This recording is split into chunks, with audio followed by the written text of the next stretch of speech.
Welcome to the Snakes Are Us TV podcast, presented by Southeastern Reptile Rescue. I'm Jason Clark, and it's showtime. Are you ready?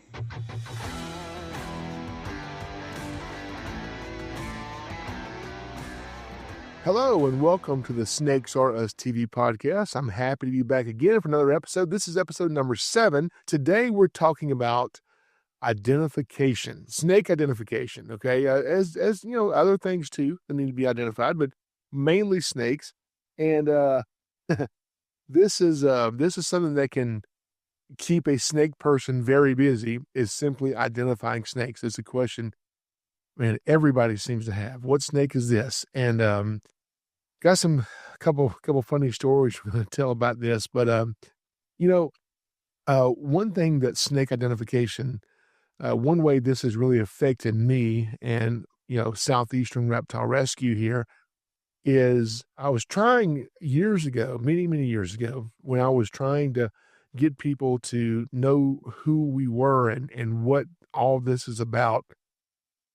I had business cards made up, all these business cards made up, and had all of our information, social media, all that kind of stuff. And I would do an event, and I wanted to be able to give out our YouTube channel and our social media, and I would lay these cards on a table somewhere, and a few people might pick them up, but not everybody. So I was trying to think, how can I get people to really want to take this card? And so what I did is I came up with an idea, and my idea was all these people that needed to identify snakes, is I said, I'll put a phone number on the card, and if you text the number, we'll identify the snake. And the cards, I couldn't keep enough cards in stock. Everybody was taking them. And it worked out really, really well. And what's the number? I'm not going to give it to you. I'm not even going to give it out because it gets so many numbers, texts that come to it. It is ridiculous. And, I live here in Georgia. We don't just get texts from Georgia. We get them from all over the Southeast, all over the country, from all over the world. Yeah. One day I was sitting there and a photo came through, and I was like, what snake is this? And I asked the location. It was Slovakia. It's like, okay, this is a European snake. So we get them from all over, which is really cool. The good thing about me identifying these snakes that come in by the hundreds sometimes is that every year I get to see when snakes start moving, which species start moving first. It's usually always your first ones are your brown snakes, your decay snakes, your garter snakes, and your rat snakes. And then the first venomous snakes that I start seeing are copperheads. So it's really cool to see those snakes kind of start waking up for the year and getting active with all the texts coming in about identification. Now, one thing about identifying snakes for people, though, is that some people who text me a photo of a snake, some of these are so terrified of snakes that when they see a snake, they don't try to identify what snake it is.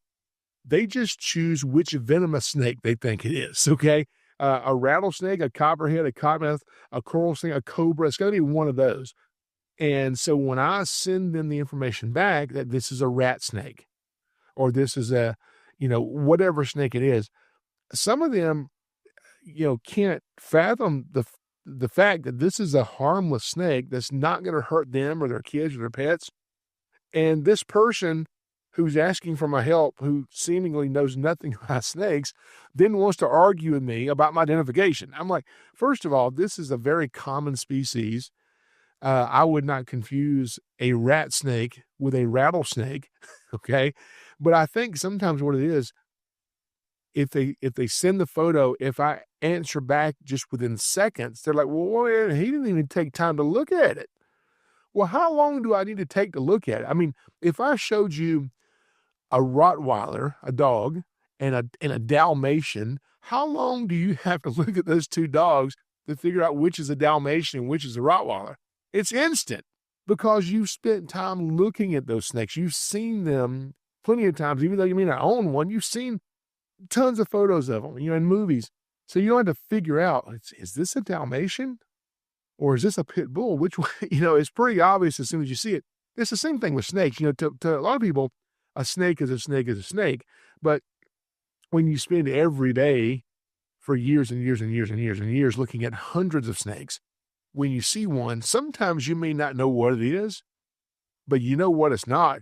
Okay. So, some of these snakes are pretty easy to ID, but it's always funny the callers who are like, I don't know. I mean, you're saying this is a rat snake, but I don't even know if you know what you're talking about. But anyway, one request for identification that we get several times every single year, and some of you will know what this called. I don't even know what these things are called, but um, people will call me and they'll send photos and they'll say, "Hey, how in the world do I get rid of all these snakes' eggs? I found there's a nest of snake eggs here, and these things they have to be from a venomous snake, and here in the Southeast, the only venomous snake that lays eggs is the coral snake. Our copperheads or cottonmouth rattlesnakes, they don't lay eggs. And um, they, well, speaking of that, how do snakes give birth? Well, there's a few ways.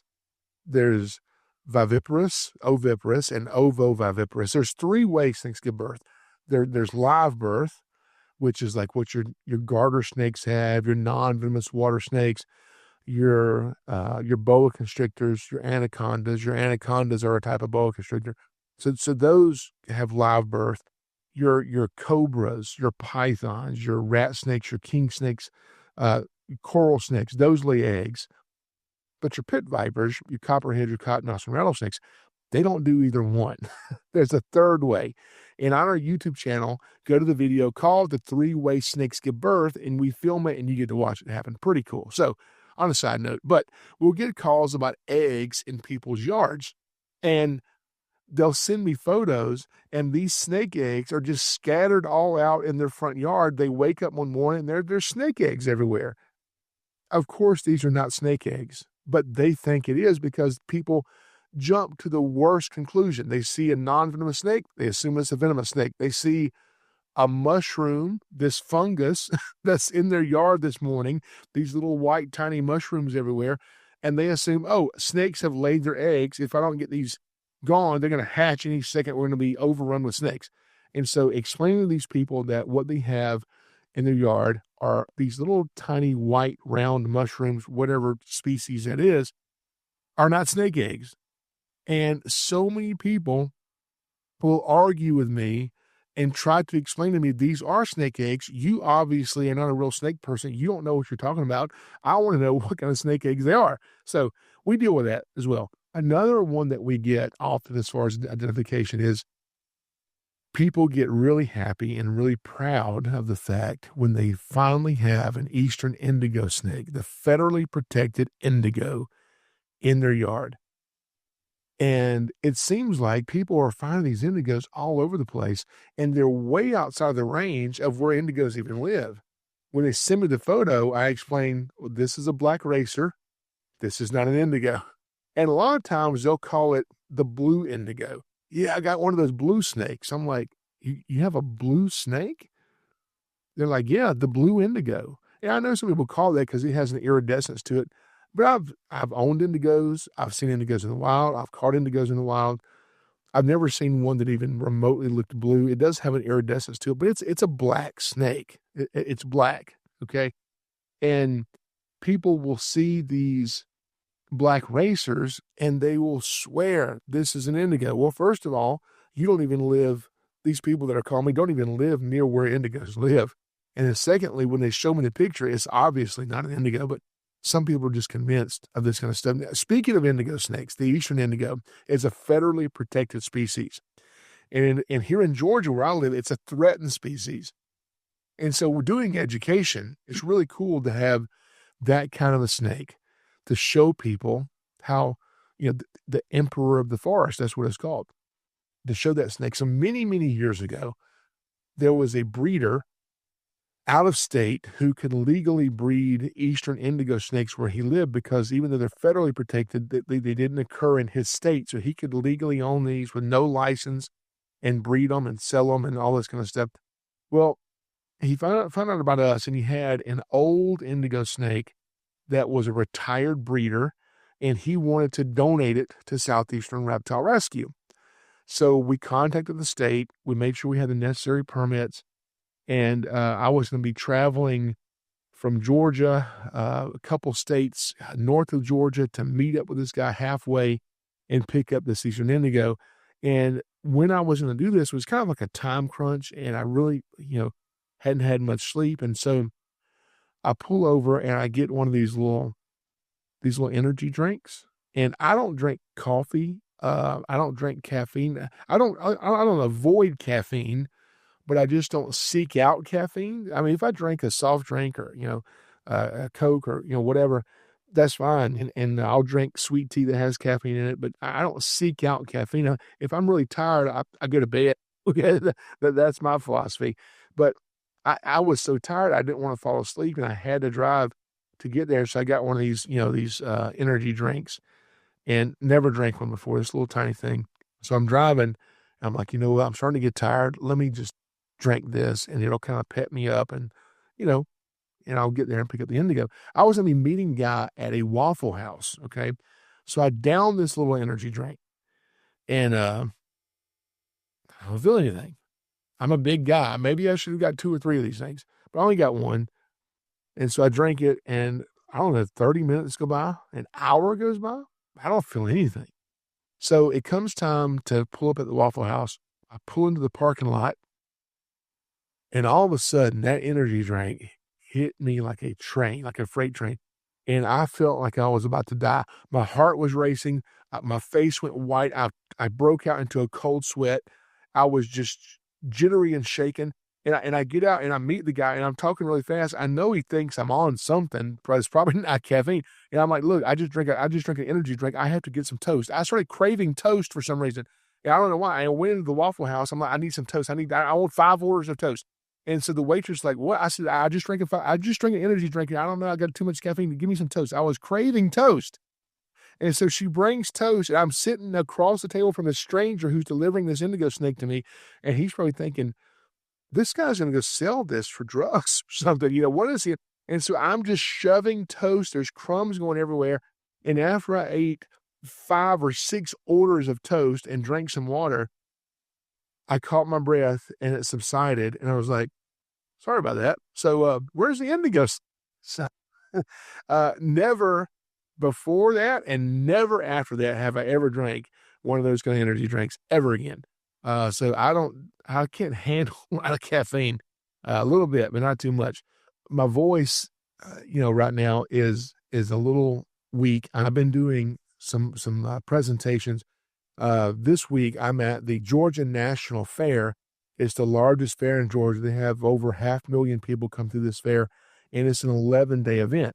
And I just finished the Spalding County Fair, which was a 9-day fair. And at that fair, I do shows on stage every day for 9 days. And then that fair ends, we have like 3 or 4 days to tear down our equipment here, set up our reptile exhibit and our stage and all this stuff at the next fair. And then the fair we're at now is an 11-day fair. At this 11-day fair, I do 42 shows on stage. 42 shows in 11 days. And I just finished a 9-day fair. So you can imagine my voice is a little stressed. But speaking of identification, I'm at this fair, and we have to have our reptile exhibit open from 10 a.m. to 10 p.m. Okay, that's our exhibit. And then during that time, I get on my stage and do 4 shows per day. Well, it closes at 10 p.m., and every night at 10 p.m., they have this big fireworks display. I try to get out of there right at 10 because the traffic's bad as soon as the fireworks are over. As the fireworks are going off, I'm trying to get out of the parking lot. Everybody's watching them.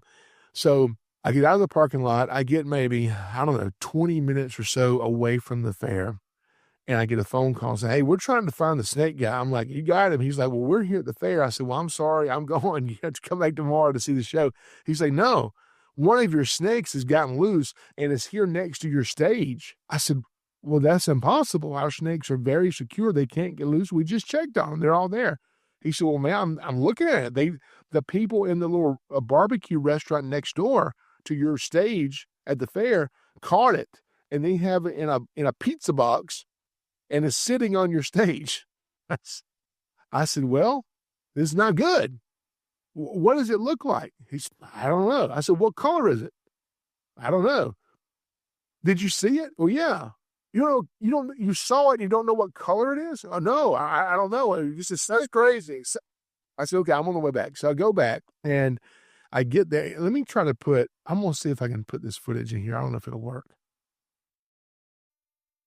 I'm walking in the fair. I've already left.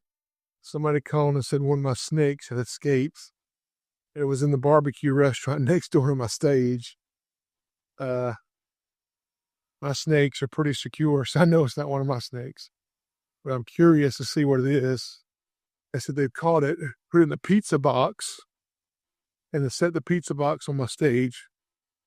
So we'll see if there's a snake in a pizza box on my stage.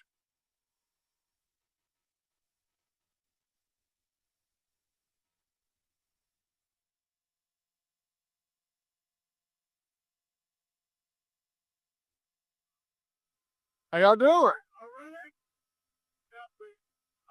I ain't gonna about to kill it. Good. Where was it? Out there in the box. We down here, bro. What's down our stand? I ain't gonna see that go to box. Oh man, yeah. He's trying to get out.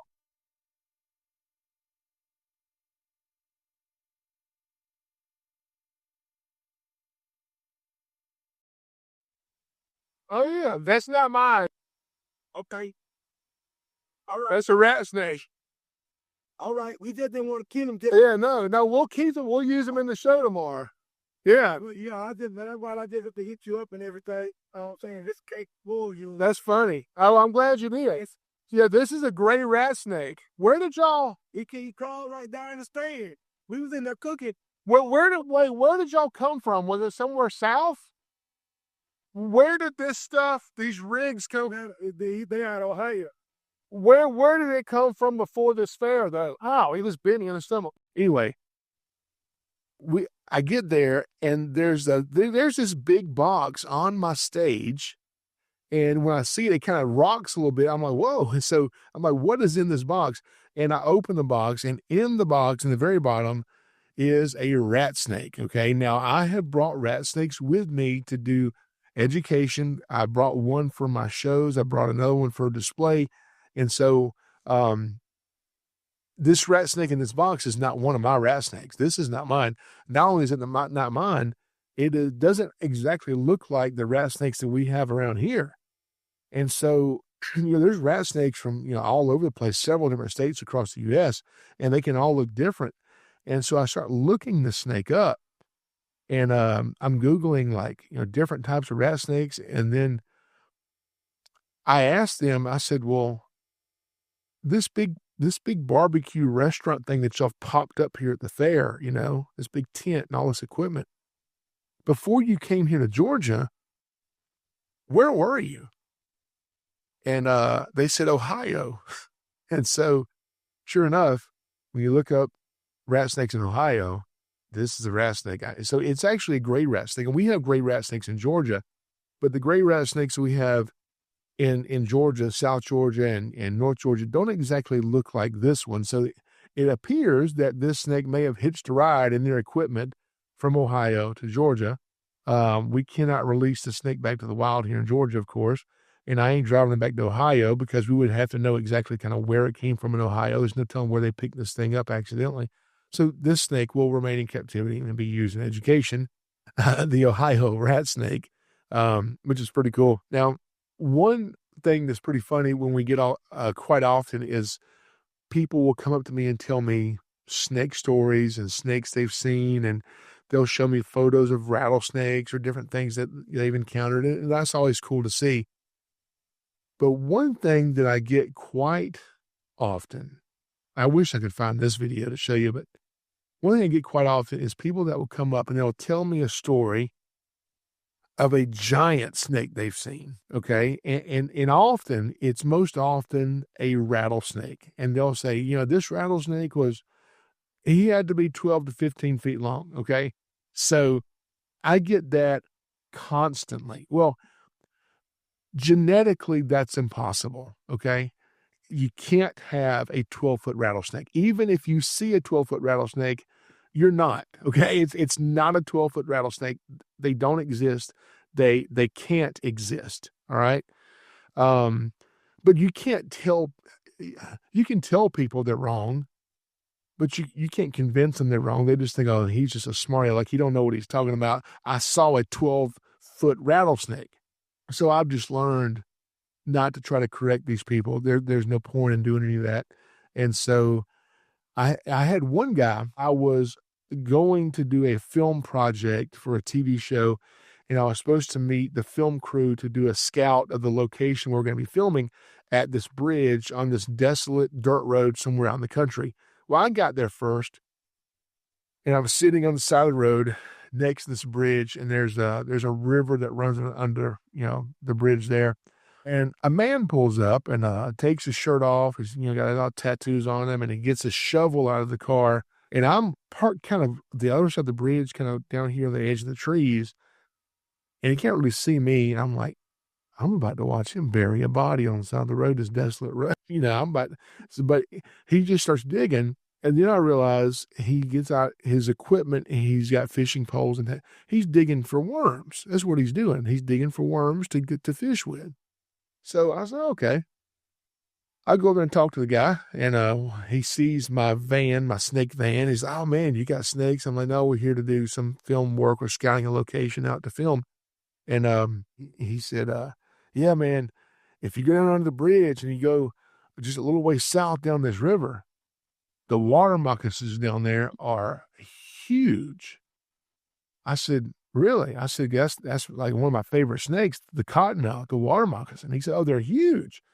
He said, I mean, they're down there, and a friend of mine goes in there and kills them. I'm like, why is he killing them? He said, because they're so big. He said, every time he goes, he finds them. He finds that they're eating the raccoons. I said, the cottonmouths are eating raccoons? He said, yeah, they're like this big around. They're massive. Now, a cottonmouth can't get that big around. It can't eat a raccoon unless it's a little tiny baby raccoon, okay? And I'm just like, this is so outlandish and far-fetched. He's not living in reality, okay? I cannot tell him, well, cottonmouths, a big one is going to be like that big around. That's a big cottonmouth, a big 5-foot cottonmouth or so is going to be that thick. They're not going to be this big. They can't be that big. It's genetically impossible. He's not going to understand that. He's not going to grasp this, okay? So I just take a different tactic. I'm like, yeah, I mean, that's how this river system is. As a matter of fact, you're digging for worms. You know where you should be digging. He's like, where? I said, under the bridge. Those rocks on the bridge, you move those rocks. The worms there, big around as my forearm, they're massive. He said, you got to be kidding me. I said, no, they're huge. He said, well, how would I fish with a worm that big? I said, well, what you do is you catch one worm and you just cut it up into pieces and you fish with it. You don't have to catch out here digging, catch 50 worms digging. Just go there and get you one worm and you're good to go. He's like, oh, man. Then he goes under the bridge. So he never came back up. Maybe one of the big worms or maybe one of the big cottonmouths in him. I don't know. I had a guy last night at the fair come up after my show, and he was telling me of a 12-foot rattlesnake that he found. Well, the eastern diamondback rattlesnake is the largest rattlesnake in the world, and I don't know what the record is for that thing. I read one time somewhere there was one measured 50 years ago, 100 years ago, that was like 8 feet or just over 8 feet or something. That's massive. I can't imagine that. Now, I've seen rattlesnakes in captivity, 7 feet plus, which is a massive snake. I mean, a giant snake for a rattlesnake. But he tells me he found one that's 12 foot long. And this is impossible. It's genetically impossible for one to get that big. So I'm just like, where was it? And he told me the part of Georgia he saw it. I said, well, yeah, I mean, it makes sense if that's where you saw it. Because I was down there one day.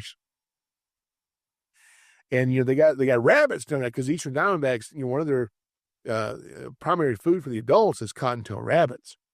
I said, rabbits down there are massive. I said, I saw a rabbit there one time. It was about the size of a Volkswagen. And that guy, really? A Volkswagen? I said, yes, sir. He said, man, he didn't question it. If he can believe there's a 12-foot rattlesnake, why can't he believe there's a rabbit the size of a Volkswagen? Okay. It's just as possible. So, that's something we get quite often. And sometimes you have to pick your battles and know when not to argue with somebody and just go with it. All right. Now, um, speaking of identification, there's a lot of misinformation about identification. And one thing that often gets mixed up is the shape of a snake's head. This is something we get a lot. People will say, oh, well, it's got the diamond-shaped head, the triangular-shaped head, the spade-shaped head, whatever that means.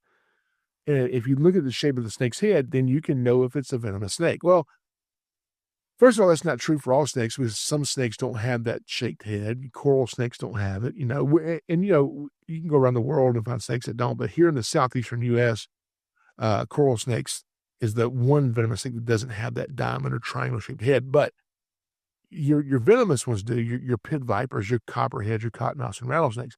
But what people don't understand is that a lot of snakes have a defensive mechanism where they can basically reposition the bone, basically flatten their head out, the bones in their skull, flatten their head out into that same shape that quick. So when you see them, you'll think they're dangerous and just leave them alone. So identifying a snake just by the shape of his head alone is not an accurate way to ID a snake, if that's what you're going by.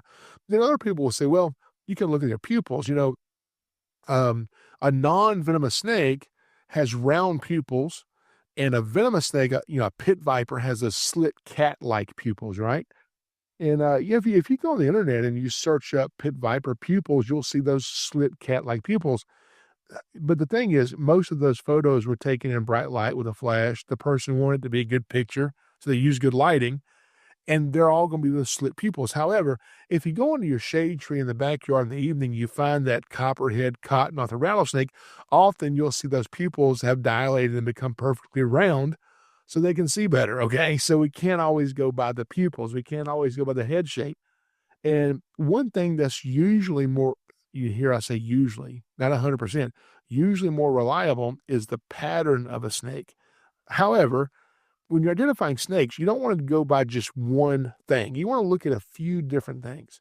Just going back to like what I said earlier about the dogs, looking at a Dalmatian with a white dog with the black spots versus a Rottweiler or a Pit Bull, it's pretty easy to know which ones are which. Those are pretty different looking dogs, okay? However, if you spend a little bit of time looking at dogs, you can easily pick out, well, this dog is not a full-bred dog, but I see a little bit of this in this dog and this in this dog. And it's kind of the same thing with snakes. Not that we're getting all these inbred snakes, but sometimes you can see a little bit of the characteristic of this or that and kind of narrow it down if the snake is covered in mud or if the picture is not a very good picture and you just can't see it very well. So we can kind of narrow it down as what the snake is.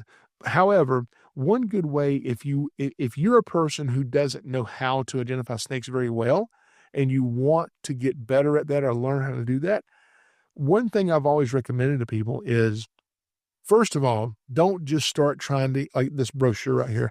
This is a great brochure. Don't just start trying to memorize all of these different snakes. There's a lot of snakes, and this is just the ones that are non-venomous in Georgia. That's just our non-venomous snakes. There's a lot of snakes.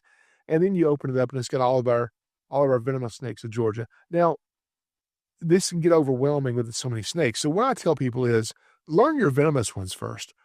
And not even all of them. There's 6 venomous snakes in Georgia. What I would do is I would pick one venomous snake and I would go on the internet and I would look up that snake and I would look at 100 pictures of that snake, 200 pictures of that snake. And the more you see photos and videos of this particular species, the more you'll recognize head structure, colors, patterns, scale counts, and how they're arranged. And you'll notice these things over time the more you look at it.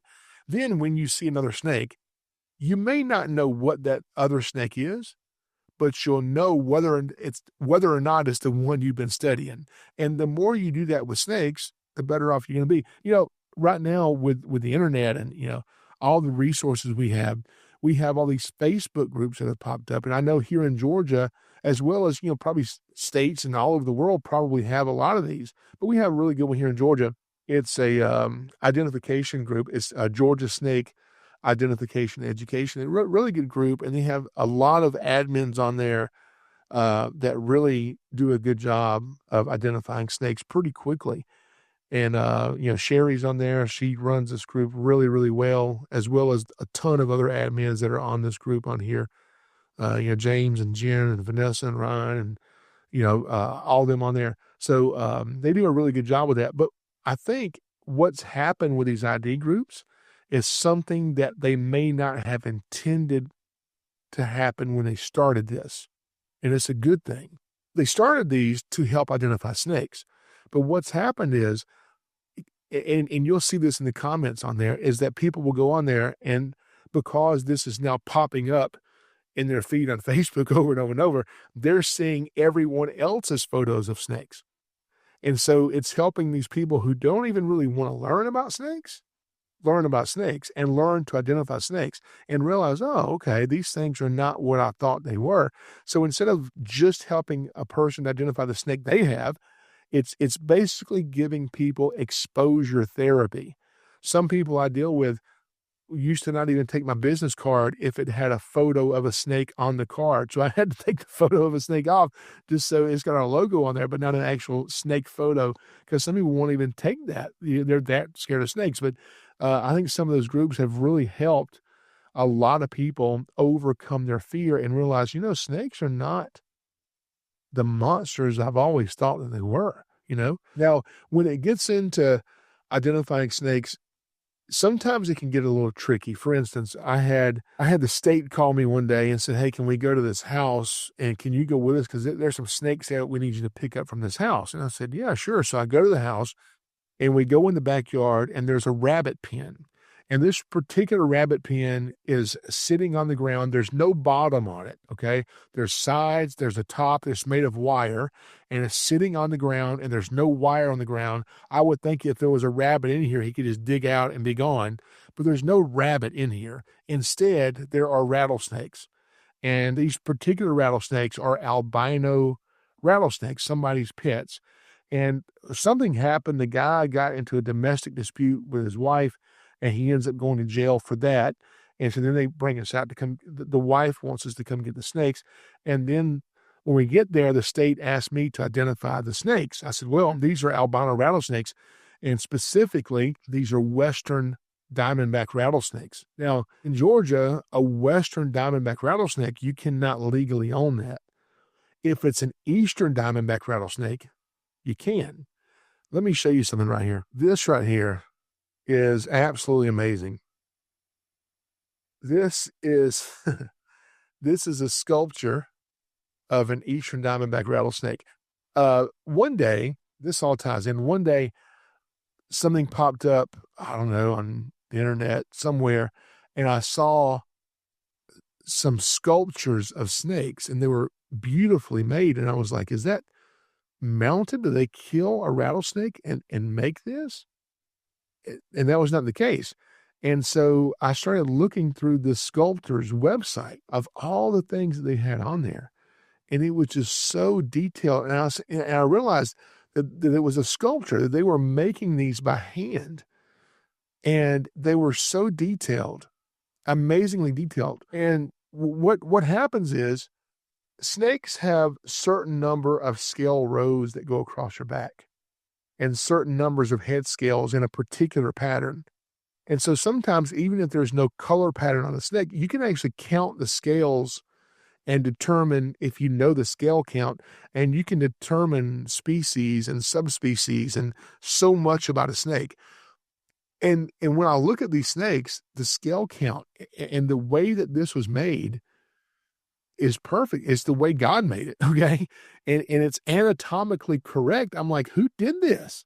I mean, this is just insane. This is crazy. And so I commented about how amazing this was. And I don't know, some time went by, weeks went by, and I was at an event somewhere, and this woman walked up to me. I didn't know who this woman was. She walks up and says, "Jason?" I said, "Yeah, hey, nice to meet you." And she said, "Hey, I'm J.L. Cook." And I was shocked, and because J.L. Cook was the sculptor of this rattlesnake.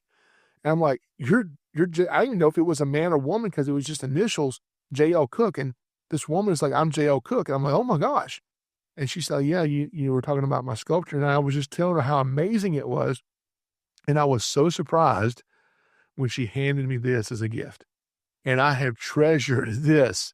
I have treasured this thing for so long.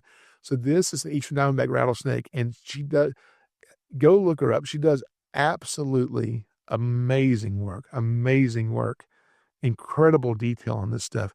And man, so anyway, back to the rattlesnakes in the rabbit pen, these albinos. So I tell them these are albino Western Diamondback rattlesnakes, right?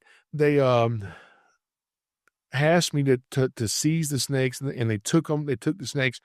Well, then a week or so goes by, and they call back and says, "Hey, listen, the guy is telling us that you have misidentified these snakes." And I said, "No, I didn't. Those are Western Diamondback rattlesnakes." He said, "No, he's telling us these are Eastern Diamondback rattlesnakes that are albinos." I said, "Well, I mean, he can tell you what he wants. I mean, if you're asking my opinion is these are Western Diamondbacks." And they said, "Well, we kind of need to figure this out, Jason." They said, "Because if they're Western Diamondbacks, like you claim, he's going to be charged with this, and we have to seize the snakes. If they're Eastern Diamondbacks, like he claims, then we can't charge them, and we have to give him these snakes back." So as far as the state keeping the snakes or taking the snakes, that's not my fight. But they're claiming that my identification is wrong and that basically I don't know what I'm doing. So now I've got to protect my reputation here. And so I said, "Well, I will, let me see the snakes. I want to take some photos of them, not to see if I was right. I know I was right, but I want to take photos, and I'm going to do a scale count of these snakes. And I'm going to show you some things of how you can determine that this is a Western Diamondback and not an Eastern." And we even went into some things about the stripe coming down the side of the eye on the Eastern, and it kind of comes in at a different angle on the Western Diamondback. So I had to write out a whole description explaining why this was a Western Diamondback rattlesnake and not an Eastern Diamondback rattlesnake like this is, okay? And then, it, kind of got me off the hook and let them know that, okay, he does know how to identify these particular snakes. Now, another sculpture that I have is this thing right here behind me. This is not mounted. This is an American alligator. This is a leucistic American alligator, and it is pretty amazing, this little guy. And somebody hand molded this. Can you believe it? This is not mounted. This is a hand molded. His name is Aaron. He's got a shop on Etsy. He sells these on. He's a friend of mine on Facebook, and he does amazing. He does some stuff for movie and film work. And I did not ask for this alligator. Now, I've got two of these. The other one that I have, and you've probably seen it in some of my YouTube videos, it sits on the dash of the Venom Man, and it's like vulcanized rubber. It's very tough material. You can't destroy it hardly, like really tough. And the other one that sits on the dash of the Venom Man is just a normally painted, normal looking American alligator, the normal color. And so when I ordered that, Aaron sent me this one as a gift, and this is amazing. This is a I can't even say it, a leucistic, not albino, a leucistic American alligator replica, and this is absolutely amazing. And he goes in, and I don't know, I think some of his videos I've seen him use clay, and I know other videos he uses wax. So I don't know which medium he used to make this with. Now, this is not clay or wax. Once he makes the sculpture, what he does then is he puts in a mold or something somehow, and then he can make it into whatever material he wants. This particular leucistic is actually foam. This is very, very light. The other alligator, that's the black one, the normal colored alligator that sits on the dash, the Venom Van, that one is the vulcanized rubber that's really tough and really hard. And so he can make these things out different. So this is just very light, but it looks absolutely amazing. And he goes in, he counts the scales, he counts the patterns, and makes this alligator anatomically correct. And it is absolutely, I mean, that is just amazing, the detail. If you want to see the detail on this thing, that is absolutely incredible. Look at that. And people think I've killed a gator and mounted it, and it's not. This is so cool. So that is, we'll stick him right over there. Sit there, Philip. Now, so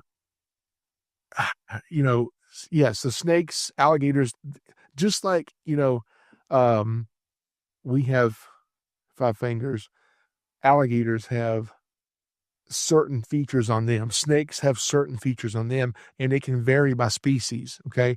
And so certain number of these scoots that go across the back of the neck are things that we look for to identify snakes and alligators and crocodiles and caimans. Now, one more thing I want to show you real quick is these skins right here. Now, I did not kill these. Let me tell you, this is actually pretty cool. So when you're identifying skins or live animals or whatever, there's certain features that you look for to identify them. Now, these are actually real skins. And let me tell you where these came from. What happens is people will often travel outside the country or across the country, and they may purchase alligator skins, crocodile skins, skins of the caimans in Central and South America. And they bring these skins back on the plane illegally. And customs checking things out will find these. And if they don't have the proper tags, so this one has a tag, looks like from Florida. So a lot of times, once these are seized, then the tag will be added to this after it's seized if it doesn't have a tag on it.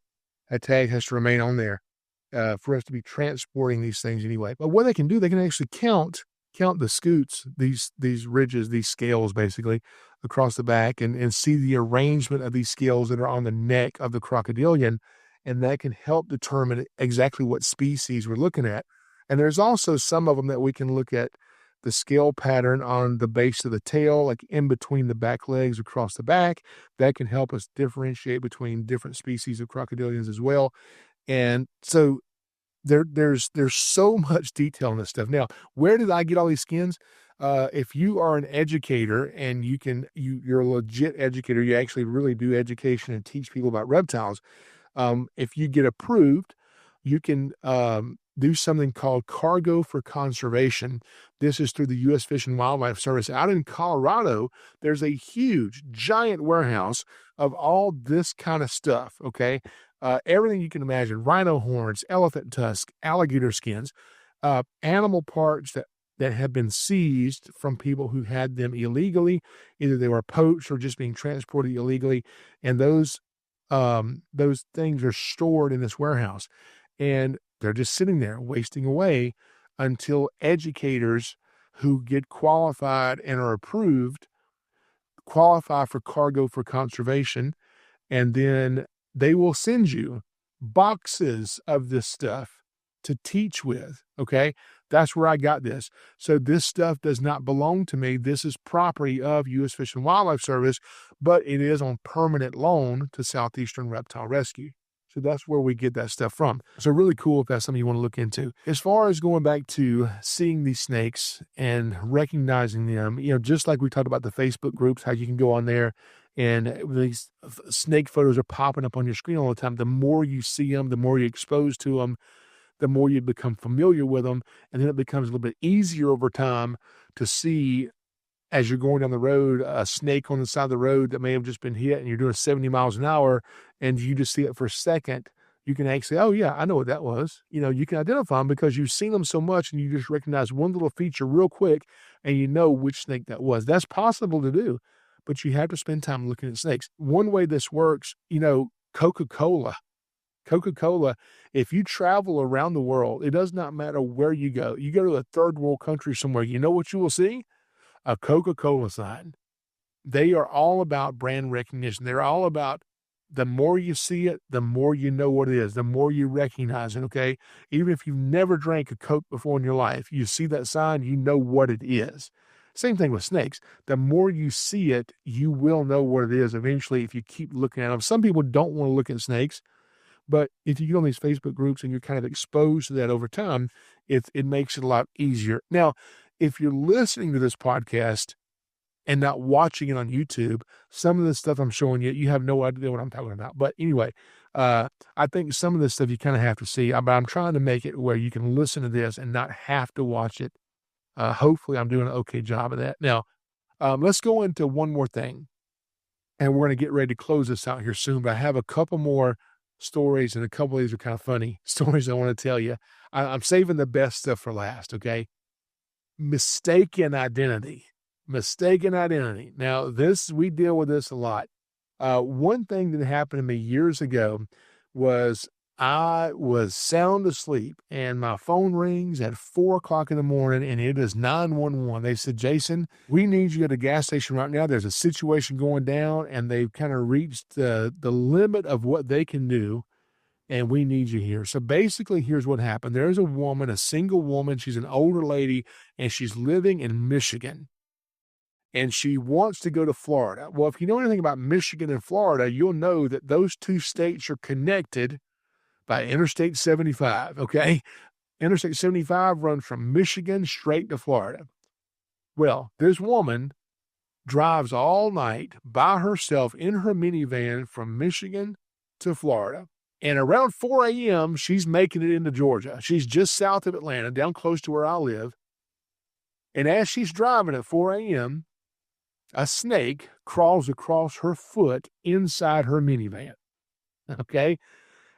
Fortunately, she did not flip the minivan on the interstate. She managed to keep her composure, get off an exit, and pull over to a gas station at 4 a.m., and she jumped out of the vehicle. She leapt out of the vehicle, slammed the door, and said, call 911. Local police department comes out. They open the door, and they don't find a snake. They find 7 or 8 snakes that are all in this van. And they are killing them left and right because these are copperheads. At least that's what they think. Misidentified. They have misidentified these snakes as copperheads. What really happened? This woman had a cardboard box in her garage, or I don't know if it was in a garage, a shed or something, and she picks it up, puts it in the back of her minivan, does not know, there's a bunch of snakes in it. Apparently, here's what it appears. It appears there was a female with a bunch of male, these were northern water snakes, okay? Northern water snakes. With water snakes, the females are bigger, the males are smaller.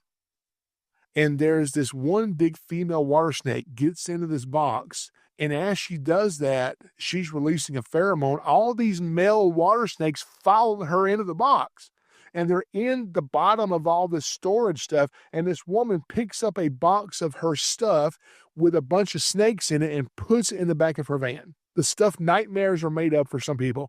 This would be awesome for me. It'd be awesome. But anyway, for her, it's not. So the police department's there. They have shot, I want to say 7 or 8 snakes.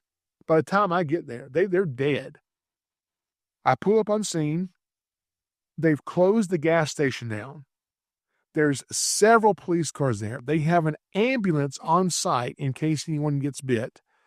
There are dead snakes all around the parking lot, copperheads, so they think. These are harmless, non-venomous northern water snakes. And they've woken me up at 4:00 in the morning to come do this. So not only did I have to get up out of bed, Now I have to see all these dead snakes that they've misidentified, and they killed these things. So they said, look, there's one snake left, and it happens to be the biggest one, which I now know is the female. All these other ones are smaller, about 2 or 3 feet long. And they said it has gone up under the dash and has crawled up in the electronics of the dash. And if we separate the dash where the radio is, he's inside the dash on top of the radio under the dash. And we can pull it up enough to see him. They're sticking screwdrivers in and prying the dash up. How do they find the snake? I have no idea. But they pry the dash up, and you can look in there, and you can see this water snake. And I said, well, guys, there's no magic way to get him out other than I'm going to have to reach my hand in there and pull the snake out. He says, this is a copperhead. Now, I have not told them that this is not a copperhead because I'm thinking, they're going to wake me up at 4 a.m. They're going to kill all these snakes. I'm going to have a little bit of fun with these guys. So I'm like, yeah, it's a big one too. I said, but you don't understand how fast I am. I don't care if it's a copperhead. These hands are so freaking fast. I'm going to reach in there. I'm going to pull the snake out before he knows what's going to happen. He's not going to have time to bite me. Cobb thinks I'm crazy. They move everybody back. I reach in there, and these big old hands barely fit into my pockets. Sure don't fit into this dash, this little thing we're prying up to get my hand in there. So I squeeze my hand in very slowly, trying to press my hand in, and I'm able to get my fingers on this thing and start pulling him out. And if you've ever dealt with non-venomous water snakes, they are not sweet. They are not friendly. They are non-venomous. They are harmless, but they will bite the mess out of you over and over and over again, which is exactly what the snakes are doing. And also, these snakes, these water snakes, they have an anticoagulant in their saliva. What that means is when these snakes bite you, the bite's not bad, but it just bleeds a lot. It looks really bad. But then when you wipe the blood off, you're like, oh, where did he bite you? Like you can barely see where the little teeth went in, okay? And so he is just lighting me up, biting. There's blood coming out. The cops start screaming. They pull their guns. They point their guns. Drop the snake! Drop the snake! And I'm like, they're about to shoot me and shoot this snake, okay? And so if I don't drop the snake, they're going to shoot me. Well, if I drop the snake, they're going to shoot the snake. So I have to tell them, sorry, I misidentified it. It's not a copperhead. It's a harmless water snake. They did not see the humor in it. That I did. But fortunately, we saved this snake from them killing it, okay? Which, anyway, that was mistaken identity, and the snakes unfortunately had to pay for that, except for this one snake that we did catch and get out of there.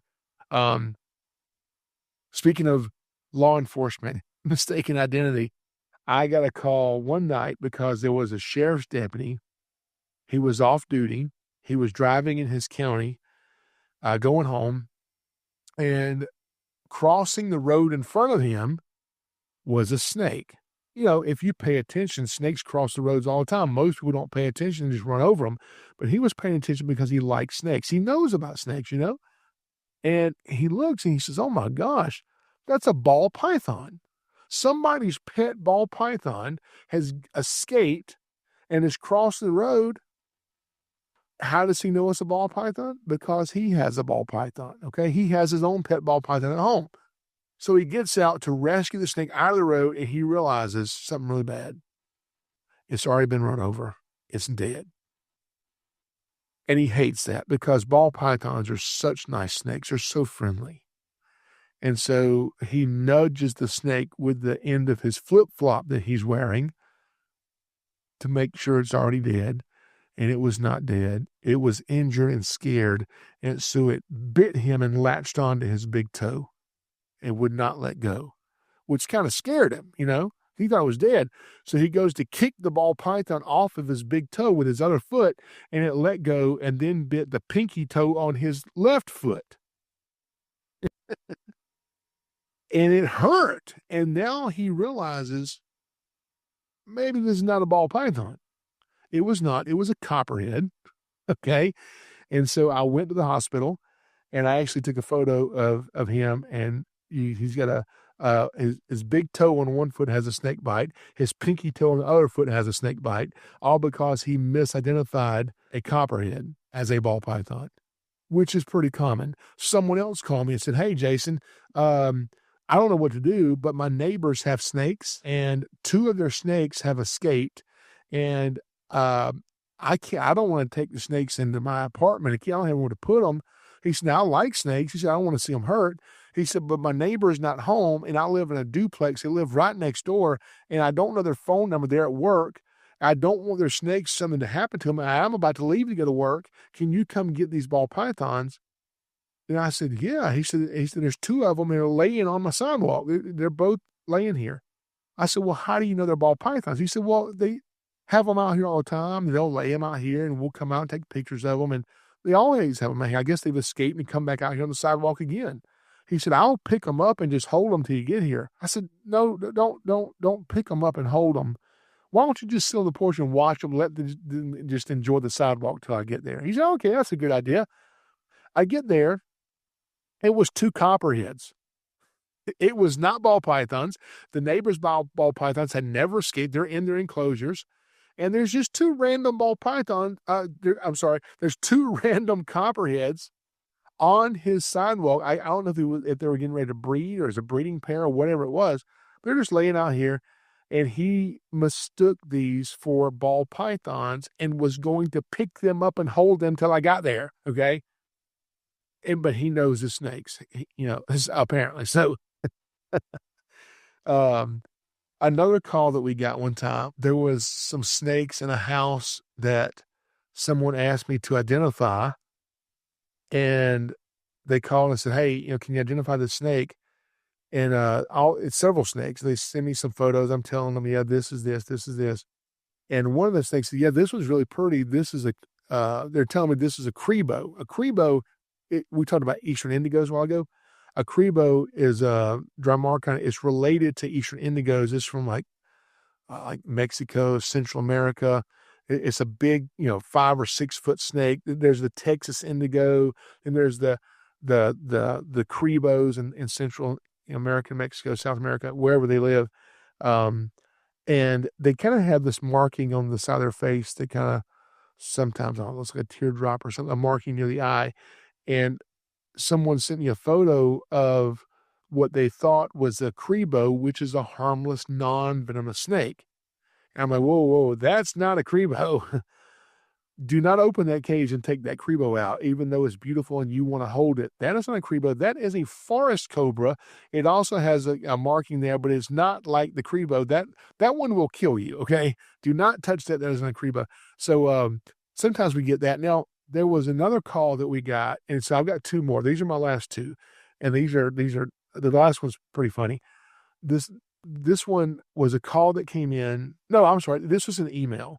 I got an email from an agency that said, "Hey, can you tell me what kind of snake this is?"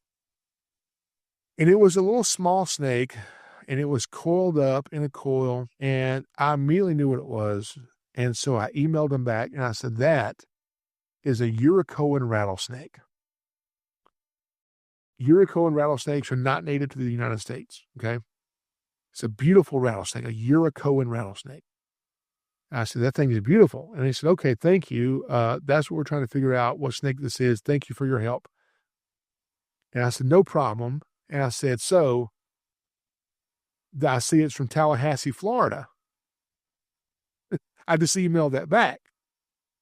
Well, my phone rings, and they call and say, "Hey, you just sent us an email, and you identified it as a Yuricon rattlesnake, but then you sent another email saying that you thought it was from Tallahassee, Florida?" I said, "Well, yeah." He said, "Well, these are not native to the U.S." I said, "No, it's not. That's somebody's pet snake. I'm assuming from Tallahassee, Florida." He said, "How do you know it's from Tallahassee, Florida?" I said, "Well, what happened?" He said, "Well," he said, "there's a snake in Tallahassee, Florida that bit a guy. And FWC went out to identify the snake because he went to the hospital and said, 'Hey, I was bitten by a Urucoan rattlesnake. I need some antivenom.' And then they reported that to law enforcement, and law enforcement says, 'Well, Urucoan rattlesnakes are illegal in Florida. We're going to have to go there and seize that snake because he can't have that. He doesn't have a venomous reptile license.' So they go to the guy's house, And somebody says, "Oh, yeah, well, I don't have the snake anymore. I killed the snake. I chopped it up into pieces and threw it in the lake over here." That's what his story was. And somebody else there said, "No, he didn't. He didn't do that at all. He gave it to his brother, and his brother's already driven back home to Georgia. And that's where the Yuriko rattlesnake is." So that's what they told me. And he said, "So we've got agents at this guy's house in Georgia right now trying to see if this is a unicorn rattlesnake from Tallahassee. And this guy's telling us he ain't never been to Tallahassee. He don't know what we're talking about. And this is not a unicorn rattlesnake and it's never been to Tallahassee. How do you know it's from Tallahassee, Florida?" I said, "Well, it's in a 10-gallon aquarium. And it's sitting on top of a Tallahassee newspaper they're using for bedding." So anyway, cracked that case wide open. All right. So the last one I want to tell you about was a situation that we got. This was many, many years ago. And I was asked to go to a house to go in and identify some snakes. Okay. And before we went in the house, they said, "Look, we just got this FedEx package off of a truck. And we want you to open this FedEx package. We want you to open it and we want you to see what's in this package. And on the top of this FedEx box, it says 10 ball pythons, because you can ship ball pythons. And so it says 10 ball pythons." It said, "We got a warrant for it. So you cut it open. We don't know what's in there." So I don't care that it says 10 ball pythons. That does not matter to me. I'm going to open this box as if it has 100 black mambas and at least 10 king cobras. That's how I'm going to open it, as if that's what's in here. Okay. Because it may be ball pythons or it might be certain death. I don't know. So I cut open the tape very easily. I'm using my hook and my tools. I open the box, and inside this box that says 10 ball pythons are 15 pillowcases. Inside each pillowcase is one gaboon viper. Gaboon viper is the largest fangs of any snake in the world, the largest venom yield of any snake in the world, was in there. So then when they said, "Okay, can you go in the house and tell us what these snakes are?" And man, I was there for 10 hours in this house. And I did not count them all, but I want to estimate there were between 3,000 to 4,000 reptiles in this house. And I had to go through and tell them what each one was. This took 10 hours. That's how long I was there. So we're there going to these snakes. There's a bunch of legal stuff. There's a bunch of illegal stuff. There's a bunch of venomous stuff, a bunch of exotic venomous stuff. There's all kind of snakes from all over from around the world. There's snakes there. And it's my job to tell them what these snakes are, to identify all these species. So we're going through there, and we're almost done, but there's 10 snakes left. There's 10 left out of 3,000 or 4,000. We're down to 10. But these last 10 snakes are all the same species. They're all identical. They're all about this long. And they're brown with like no markings on them. And I've never seen them before. I mean, there's a few thousand snakes in the world. I don't know all of them. I don't. I'm sure some people do. I don't know them all. And it's my job to tell them what these are. And so I just like, I don't want to tell them. I don't know what it is. I can't make something up. Okay. I have to tell them so they know whether, to take them or not take them. Are they venomous? Are they not venomous? Are they dangerous? Will they kill us? Will they not? So I'm like, okay, guys, can y'all just give me a break? Let me just walk outside. I just need a break for a few minutes. I've been doing this for a long time, hours here. Just give me a break for a few minutes. So I walk outside the house, and I'm just walking around the house thinking, what kind of a snake is that? I've never even seen this snake. What is that? I'm just not familiar with this snake. And as I'm walking around the house, I see a dog house. There's a dog house for their dog in the backyard. I noticed the dog house kind of looks a little weird. Yeah, it looks like it had been brand new. They just built this out of fresh wood. They had not even painted it yet. But the weird thing, what looked weird about this, was somebody had taken a marker and had written all over this doghouse. So I'm curious, what is written all over that doghouse? So I get over to it, And it's a different language. It's not English. It was Latin. It was Latin names, the scientific name of all these animals. It was the shipping container. They had shipped in snakes from Africa in this big crate and decided, well, I don't want to waste this wood. They cut it up and made a doghouse out of it and never painted it. And so I started reading all these scientific names, and most of these scientific names I recognized. I was like, oh, yeah, that's that. And, the Bitis gamonica, Bitis rhinoceros, all these different snakes. And then I saw one that I was like, well, I've never read that. What is that? And I Googled it. And those 10 snakes, a picture of them popped up. So, armed with my newfound knowledge, I go back in the house. I say, okay, guys, let's finish this up. I have a lot to do today. All right, where were we? These snakes here. Let's see. That's, oh, yeah, I know those are. That's a rufous big snake from Africa.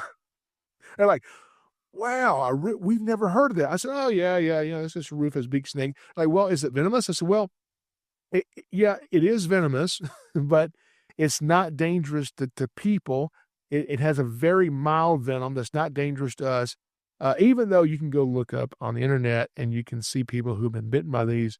There's a couple photos on there that make it look like something I would not want to be bit by, because apparently you can have a reaction to it. So anyway, they decided to go ahead and seize those snakes as well. But anyway, that was my rufous-beaked snake story. So, sometimes you got to fake it till you make it, even though you don't know all the snakes. If you spend enough time looking at them, over time you will condition yourself to notice little different things here and there to be able to identify snakes better and better and better. Guys, I hope you have enjoyed this episode number 7 of the Snakes Are Us TV podcast. This has been a lot of fun for me. Hopefully it's been fun for you. And one more thing before I go. Jesus loves you, and so do I. We'll see you in episode number 8. If this episode entertained you, educated you, or simply distracted you from your responsibilities, consider giving it a 5-star review or even just a thumbs up. It helps this podcast slither into the ears of unsuspecting listeners everywhere and tells the algorithm that I'm doing something right. Thank you for joining me, and I'll catch you next week on the Snakes Are Us TV podcast.